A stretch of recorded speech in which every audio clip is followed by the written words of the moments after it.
അധ്യാപകൻ ക്ലാസ്സിൽ വരുമ്പോ കൈ ഇങ്ങനെ വണങ്ങി നമസ്കരിക്കാൻ അറിയാമോ? അത് സാധാരണ വിദ്യാർത്ഥികൾ. ഞാൻ ഈ റെസ്ലിംഗിനൊക്കെ പോകുന്നതുകൊണ്ട് എന്റെ രീതി അതല്ല സാർ. എന്നാ പിന്നെ നിന്റെ രീതിയിലൊന്ന് നമസ്കരിക്കേ. എന്റെ രീതിയിലല്ലേ? Okay sir. അത് പറയണ്ട.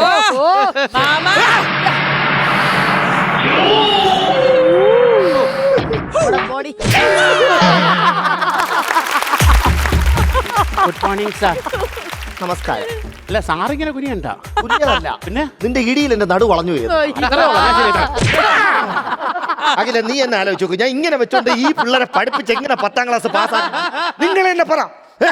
ഞാൻ ശരിയാക്കി തരാം സാർ. വേണ്ട, എന്റെ തത്തുല്യ പരീക്ഷ കേന്ദ്രം ഇടിച്ച് തകർക്കരുത്.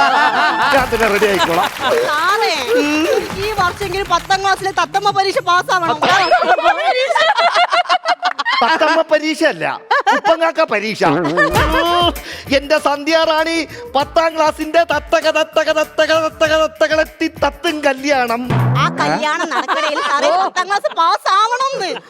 പാസ്സാക്കി തരാം. പിന്നെ ഒരു കാര്യം, ഫീസ് തരാത്തവർക്ക് എന്റെ ഈ മീശയുടെ 2 അറ്റം കണ്ടല്ലോ, ഫീസ് തരാത്തവർക്ക് നന്മ, അല്ലാത്തവർക്ക് ശാപം. തിരിച്ചു പോയി സാറേ. ഫീസ് തരുന്നവർക്ക് നന്മ, തരാത്തവർക്ക് ശാപം. മനസ്സിലായല്ലോ? കാര്യം മനസ്സിലായല്ലോ?